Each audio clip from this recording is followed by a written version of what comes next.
কৃষক বন্ধু প্রকল্প নিয়ে বিরাট সুখবর। আপনারা হয়তো সকলেই জানেন গতকাল থেকেই কিন্তু প্রত্যেকের অ্যাকাউন্টে যারা কৃষক বন্ধু প্রকল্পের রেজিস্টার রয়েছেন তাদের কিন্তু টাকা ঢোকা স্টার্ট করেছে। আমি আপনাদের প্রমাণস্বরূপ স্ক্রিনশট লাগিয়ে দিচ্ছি যে আমি উত্তর দিনাজপুর থেকে বিলং করছি এবং উত্তর দিনাজপুরে কিন্তু গতকালই টাকা ঢুকিয়ে দেওয়া হয়েছে। এবার অনেকেই বলবেন যে দাদা আমরা তো টাকা পাইনি, তো আপনারা কোন ডিস্ট্রিক্ট থেকে ভিডিওটা দেখছেন এবং আপনারা টাকা পেয়েছেন কিনা অবশ্যই কমেন্টে কিন্তু জানাবেন এবং আমি আপনাদের জানিয়ে দেব যে আপনাদের যদি টাকা না ঢুকে থাকে তাহলে কোন কারণে ঢুকছে, কবে আপনাদের ঢুকবে এবং কি কি প্রসেস রয়েছে দেখার বিষয় যে আপনার টাকা ঢুকবে কিনা সমস্তগুলো কিন্তু আমি আপনাদের দেখিয়ে দেব। তো আপনারা এখানে দেখতে পাবেন যে এই যে টাকা সেটা কিন্তু গতকাল থেকেই উত্তর দিনাজপুরে ঢোকা শুরু করেছে। এবার আপনাদের ডিস্ট্রিক্ট অনুযায়ী একটু লেট হতে পারে বা অনেকেই আগেই পেয়েছেন এমনও কিন্তু হতে পারে। কৃষক বন্ধুর টাকা অনেক দিন ধরে আটকে রাখা হয়েছিল মানে মোটামুটি অনেক দিন, যেটা ডিসেম্বরে দেওয়ার কথা ছিল সেটা কিন্তু আমরা জানুয়ারিতে পেয়েছি। তাই কিন্তু আপনাদের আমি বলবো আজকে কালকে পরশু তরশু এই কয়েকদিনের মধ্যে দেখবেন আপনাদেরও টাকা কিন্তু ঢুকে যাবে। তো আমরা এখানে দেখতে পাচ্ছি, আপনারাও হয়তো দেখতে পাচ্ছেন এখানে পরিষ্কার করে স্টেট ব্যাংক অফ ইন্ডিয়া থেকে একটা এসএমএস পাঠানো হয়েছে যেখানে পরিষ্কার করে বলছে যে deer customer, payment of rupees এত এত টাকা credit to your account number শেষের ছটা সংখ্যা দেখাচ্ছে 1/20/2026 আর আজকে হচ্ছে 21 তারিখ। তো গতকালই এই টাকাটা কিন্তু ঢুকেছে। যারা উত্তর দিনাজপুর থেকে আমার ভিডিও দেখছেন তারা কিন্তু সকলেই বুঝতে পারছেন যে হ্যাঁ আমরা কিন্তু বা উত্তর দিনাজপুরের যে বাসিন্দা রয়েছে যে কৃষক বন্ধু প্রকল্পের রেজিস্টার তারা কিন্তু গতকালই টাকা পেয়েছে। এবার এমনও হতে পারে সবাই গতকাল পায়নি, গতকাল কিছু পেয়েছে, আজকে কিছু পাবে, পরশু কালকে বা তারপরের দিন কিছু পাবে, এইভাবেই কিন্তু পাবে। আশা করি আপনারা বুঝতে পারছেন। আরও একটা মেসেজ আমি আপনাদের দেখাবো, অনেকে আমাকে এই মেসেজগুলো পাঠিয়ে দেন, যাদের ঢুকেছে স্ক্রিনশট দেন, এটা খুব ভালো। আমি আপনাদের যদি দেখাই এখানে মোটামুটি ব্যাংক অফ বরোদা থেকেও কিন্তু একটা এসএমএস এখানে চলে এসেছে। সেখানে পরিষ্কার করে বলছে যে এখানে ক্রেডিট হয়েছে এত টাকা, অ্যাকাউন্ট নাম্বার এত, আর এখানে কিন্তু লেখা রয়েছে এসি ACHCR/WBSC 627। আপনারা হয়তো সকলে জানেন যে কৃষক বন্ধু প্রকল্পের টাকা দিলে কিন্তু এই যে WBSC 627 এই লেখাটা কিন্তু থাকে, অবলিক দিয়ে আবারও 27 লেখা রয়েছে। টোটাল ব্যালেন্স এখানে শো করছে, টোটাল অ্যাভেলেবেল ব্যালেন্স শো করছে। ব্যাংক অফ বরোদা কখন ঢুকেছে? 20/1/2026 12:13 কিন্তু এটা ঢুকেছে। তো এখানেও আমরা দেখতে পাচ্ছি টাকা কিন্তু ঢুকে গেছে। তো যাদের এরকম টাকা ঢুকে গেছে তারা কিন্তু অবশ্যই আমাকে হোয়াটসঅ্যাপে আপনারা পাঠিয়ে দিতে পারেন স্ক্রিনশট, আপনার কোন ডিস্ট্রিক্ট সেটা লিখে। সেক্ষেত্রে আমি কিন্তু এই ভিডিওর মাধ্যমে জানিয়ে দেবো যে আপনাদেরও কিন্তু টাকা কোন কোন ডিস্ট্রিক্টে আপনারা কবে পাবেন বা ঢোকা শুরু হয়েছে কিনা। অনেকেই আছেন যারা হয়তো মালদা ডিস্ট্রিক্ট থেকে দেখছেন, যারা হয়তো বাঁকুড়া ডিস্ট্রিক্ট থেকে দেখছেন, কেউ হয়তো নর্থ সাউথ থেকে দেখছেন। তো সেক্ষেত্রে আপনাদের কবে টাকা ঢুকবে সেটা আপনারা তখনই বুঝতে পারবেন যখন আপনাদের আশেপাশে যাদের টাকা কিন্তু ঢোকা স্টার্ট করবে। যেরকম উত্তর দিনাজপুরে টাকা দেওয়া শুরু হয়েছে, সেক্ষেত্রে আমি বলতেই পারি যে আপনার যদি আজকে টাকা নাও ঢোকে কালকে দেখবেন টাকা কিন্তু আপনাদের ঢুকে যাবে। কেননা উত্তর দিনাজপুরে টাকা অনেক মানুষ পেয়ে গেছে, 90% হয়তো কালকেই ঢুকে গেছে, আজকে হয়তো 10% বা 5%, কালকে হয়তো 5%, এভাবে কিন্তু টাকাগুলো ঢুকে যাবে।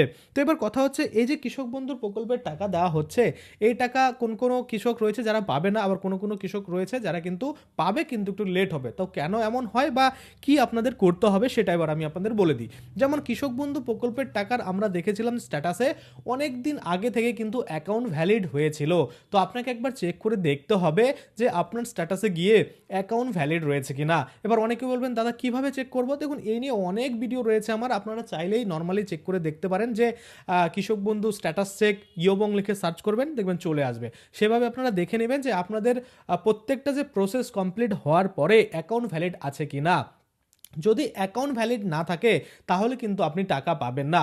অনেকের দেখবেন অ্যাকাউন্ট ইনভ্যালিড কিন্তু চলে আসে। তো ইনভ্যালিড যদি আসে তাহলে তৎক্ষণাৎ কিন্তু আপনাদের যেতে হবে কৃষি দপ্তরে, আপনাদের যে এডিও অফিস রয়েছে সেখানে যেতে হবে এবং সেখানে যাওয়ার পরে কিন্তু আপনাকে কি করতে হবে, আপনার অ্যাকাউন্ট ইনভ্যালিড কেন, অরিজিনাল অ্যাকাউন্টটা আপনারা নিয়ে যাবেন, ব্যাংকের পাসবুকটা নিয়ে যাবেন, সেখান থেকে কিন্তু তারা আপডেট করে দেবে এবং পরবর্তীতে ইনভ্যালিডটা উঠে গিয়ে অ্যাকাউন্ট ভ্যালিড এই লেখাটা কিন্তু চলে আসবে। এবার অনেকেই আছে যারা কেওয়াইসি করে না বা কোনো সমস্যা রয়েছে, আধার সিডিং করা নেই সেই অ্যাকাউন্টে, এই সমস্যাগুলোর জন্য কিন্তু অনেক সময় অ্যাকাউন্ট ইনভ্যালিড চলে আসে বা অনেক সময় আপনারা টাইপিং করতে বা আপনি যেখানে কৃষক বন্ধু আবেদন করেছিলেন সেখানে যারা এন্ট্রি করেছে তাদের হয়তো ভুল হয়েছে এন্ট্রি করতে, অ্যাকাউন্ট নাম্বার ভুল টিপে দিয়েছে বা কিছু হয়েছে, হয়েছে, যার জন্য অ্যাকাউন্ট কিন্তু অনেক সময় ইনভ্যালিড দেখায়। তো সেক্ষেত্রে কোনো সমস্যা নেই, আপনারা গেলেই কিন্তু সেটা ঠিক হয়ে যাবে। আশা করি আপনারা বুঝতে পারছেন। অনেক সময় দেখা যায় কৃষি দপ্তর থেকেই কিন্তু আপনাদের ফোন চলে আসে যে আপনার অ্যাকাউন্টে কোনো প্রবলেম রয়েছে, আপনি অরিজিনাল ব্যাংকের অ্যাকাউন্ট এবং সেটা জেরক্স করে নিয়ে আসুন, আমরা আপডেট করে দেবো, এরকম ফোনও কিন্তু করে দেওয়া হয়।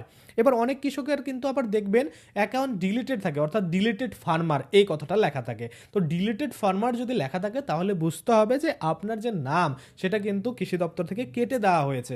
এবার আপনি বলবেন দাদা আমি ভ্যালিড রয়েছি, কেন কেটে দেওয়া হবে? দেখুন অনেক মানুষ রয়েছে যারা ইনভ্যালিড অবৈধভাবে টাকা কিন্তু নিচ্ছিল, তা তাদেরগুলো কিন্তু এরকম ডিলিট করেছে। তো সেক্ষেত্রে অনেক সময় দেখা যায় যে বৈধ কোনো কৃষকেরও কিন্তু ডিলিট করে দিয়েছে।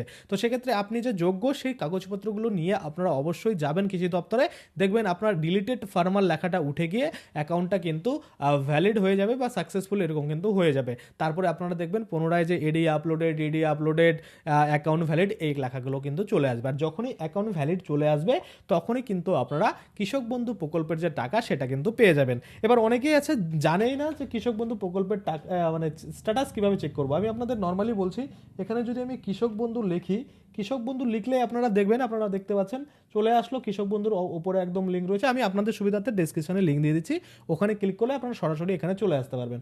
আসার পরে কি করতে হবে, নথিভুক্ত কৃষকের তথ্য এখানে আপনারা ক্লিক করে দেবেন। এই নথিভুক্ত কৃষকের তথ্যের উপরে ক্লিক করে দেওয়ার পরে আপনারা দেখতে পাবেন এখানে অপশন সিলেক্ট করতে বলবে যে আপনি ভোটার কার্ড, আধার কার্ড, ব্যাঙ্ক অ্যাকাউন্ট, তারপর কেবি আইডি বা কৃষক বন্ধু আইডি, মোবাইল নাম্বার, অ্যাকনোলজমেন্ট কোনটা দিয়ে আপনি চেক করতে চান আপনার স্ট্যাটাস।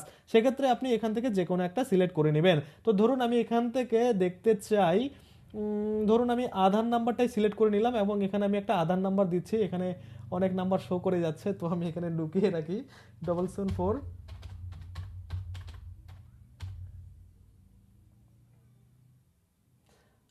তারপরে আমি এখানে মনে করুন যে আধার নাম্বারটা দেওয়ার পরে এখানে যে I am not a robot এটা দিয়ে এখানে আমাকে মোটরসাইকেল সিলেক্ট করতে বলছে, তো এখানে আমি মোটরসাইকেল সিলেক্ট করে নিই, করে নিলাম। তারপরে এই ভেরিফাইয়ের উপরে ক্লিক করব, দেখুন ভেরিফাই হয়ে গেল এবং ভেরিফাই হয়ে যাওয়ার পরে এবার আমি সার্চ বাটনে ক্লিক করব। যখনই সার্চ বাটনে ক্লিক করব তখনই কিন্তু এখানে তথ্যগুলো চলে আসবে। দেখুন এখানে অনেক কিছু তথ্য কিন্তু দেখিয়ে দিচ্ছে, আমি তাই হাত দিয়ে আটকে রেখেছি, আপনারা হয়তো দেখতে পাচ্ছেন, এখানে আমি ব্লার করে দেবো। দেখুন এখানে কিন্তু এবার শো করে গেছে যে টোটাল ডিটেলস এখানে কিন্তু দেখাবে, এরকম আপনারা দেখে নেবেন। দেখুন এই কৃষকের ক্ষেত্রে কি আছে, অ্যাকাউন্ট স্ট্যাটাসের ঘরে দেখুন অ্যাপ্রুভ রয়েছে এবং অ্যাপ্রুভ থাকার পরে পাশে ট্রানজ্যাকশনের ঘরে দেখুন লেখা রয়েছে যে ট্রানজ্যাকশন সাকসেস, অর্থাৎ এই কৃষক কিন্তু টাকা অলরেডি পেয়ে গেছে। যেটা আমি আপনাদের বললাম যে গতকালই কিন্তু উত্তর দিনাজপুর ডিস্ট্রিক্টের যে কৃষকরা তারা কিন্তু টাকা পেয়ে গেছে। তো এবার আপনারা কোন ডিস্ট্রিক্ট থেকে ভিডিওটা দেখছেন, আপনাদের স্ট্যাটাস বর্তমানে কি রয়েছে, আপনারা টাকা পেয়েছেন কিনা অবশ্যই কিন্তু কমেন্টে জানাবেন। এবং যারা ইতিমধ্যে টাকা পেয়ে গেছেন সেই এসএমএসটা স্ক্রিনশট করে আমাকে হোয়াটসঅ্যাপ করবেন, সেক্ষেত্রে পরবর্তী ভিডিওতে আমি আপনাদের জানাতে পারবো যে এই ডিস্ট্রিক্টগুলোতে টাকা কিন্তু ঢুকে গেছে আর এই ডিস্ট্রিক্টগুলোতে কিন্তু টাকা ঢোকা বাকি রয়েছে। আশা করি আপনারা বুঝতে পারছেন। আজকের জন্য ভিডিওটা এখানে শেষ করব। যদি ভিডিওটা ভালো লাগে অবশ্যই একটা লাইক করে দেবেন। যদি আমার চ্যানেলে প্রথমবার ভিজিট করে থাকেন নিচে একটা রেড কালার সাবস্ক্রাইব বাটন দেখবেন, ওখানে ক্লিক করে সাবস্ক্রাইব করতে পারেন। আর সাথে যে বেল আইকনটা রয়েছে ওখানে ক্লিক করে বেল আইকনটাকে এনেবল করে দেবেন। তাতে করে কি হবে, যখনই আমি এই ধরনের কোনো ভিডিও বানাবো সেটার যে নোটিফিকেশন সেটা কিন্তু আপনার কাছে পৌঁছে যাবে। ধন্যবাদ।